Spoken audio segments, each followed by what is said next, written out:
Alors, le concert spirituel est un ensemble historique créé en 1725 pour avoir des concerts. C'était la première organisation de concerts en Europe, presque, où, en payant un ticket, on pouvait assister à un concert, chose qui n'était pas possible avant si vous n'appartenez pas à des cercles aristocratiques. Et pourquoi spirituel? Parce qu'ils n'avaient pas le droit, pour ne pas concurrencer l'Académie royale de musique, donc l'Opéra de Paris, de jouer de la musique profane, ou des choses, ou des cantates, ou des choses comme ça. Et donc, ils avaient mission de ne jouer que de la musique spirituelle. Comme ça, pas de concurrence possible. Avec les années, ça s'est édulcoré, et même Mozart et Haydn ont composé pour le concert spirituel, puisqu'ils ont donné des concerts jusqu'en 1791. Il y a eu plus de 1200 concerts pendant de 1725 à 1791, et un énorme répertoire, pour une partie, est encore à la Bibliothèque nationale de France. On connaît les effectifs, j'ai retrouvé les fiches de paye, on connaît les lieux, le nombre de publics, le nombre de tickets vendus, enfin voilà. Donc c'est un ensemble historique auquel est attaché un énorme répertoire. Et quand j'ai fondé mon ensemble, il y a maintenant 31 ans bientôt, j'ai repris tout simplement ce nom qui était libre, et je me suis dit, pétard, il y a un répertoire énorme, mais reprenons-le, faisons-le, jouons-le, et on est tombé sur une mine d'or. Quand on s'y attache, on a une matière scientifique formidable, parce que pour jouer une œuvre, vous savez, on a les fiches de paye et le nombre de répétitions, combien de temps ils répétaient, qui dirigeait, combien ils étaient, les effectifs de l'orchestre, les effectifs du chœur, le volume de la salle, pourquoi ils ont...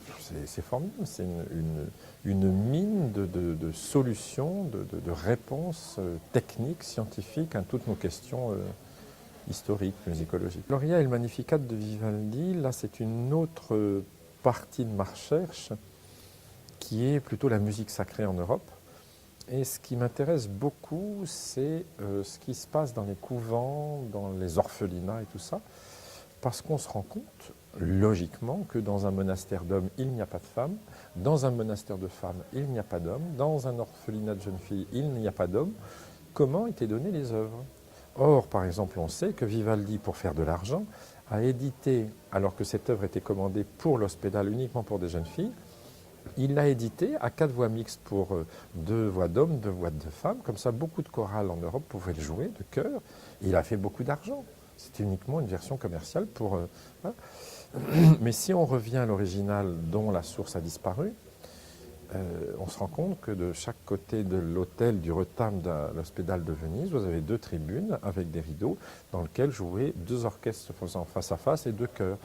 Donc voilà, on reprend, on réorganise la partition comme ça, et apparaît une œuvre qu'on ne connaissait pas. L'Europe entière passait par l'Hospédale de Venise pour être émue par ces voix d'anges. Même Rousseau en parle, il a tenu absolument à être présenté à ces voix du ciel, alors que c'était complètement interdit. Tous les grands voyageurs sont passés à l'Hospédale pour entendre cette musique chantée par ces orphelines.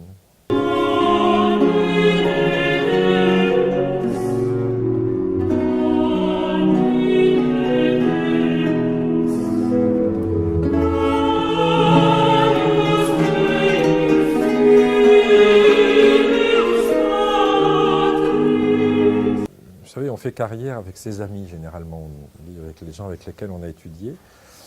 Moi, j'ai eu la chance de chanter, d'être étudiant de William Christie, de chanter dans les 46 premières représentations d'Atis de Lully. C'est comme ça que je me suis fait tous mes amis, Jean-Paul Fouchéco, Isabelle Le Rocher, Véronique Jans et tout ça. Et j'ai monté mon ensemble, première production avec eux, coûte en moyenne entre 200 et 300 chanteurs par an, pour avoir les gens indispensables et du niveau et de grande qualité pour chaque production.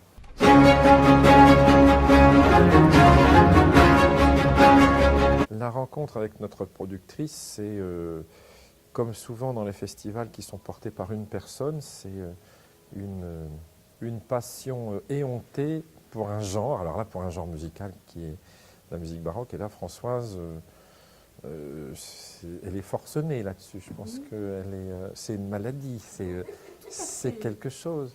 Et donc c'est communicatif, et ça procure à ces producteurs, je parle des grands producteurs, comme Françoise, ça procure une énergie pour se battre contre vent et marée, pour araser les montagnes et soulever les immeubles.